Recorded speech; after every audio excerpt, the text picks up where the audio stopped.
বৈষম্য বিরোধী আন্দোলনের ডাকে কেন্দ্রীয় শহীদ মিনারে ছাত্র জনতার ঢল, বিক্ষোভ স্লোগানে মুখর।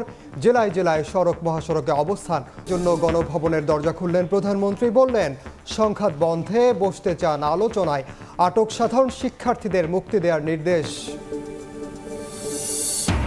চলমান আন্দোলনে সর্বাত্মক সহযোগিতার ঘোষণা বিএনপির। সংকট জিইয়ে রেখে ফায়দা লুটতে চায় বিরোধীরা, বললেন ওবায়দুল কাদের। কাল আওয়ামী লীগের প্রতিবাদ মিছিল ব্যবহার করে শটগান, তদন্তে মিলেছে প্রাথমিক প্রমাণ। গুলিতে আবু সাইদ নিহতের ঘটনায় এএসআই ও কনস্টেবল বরখাস্ত।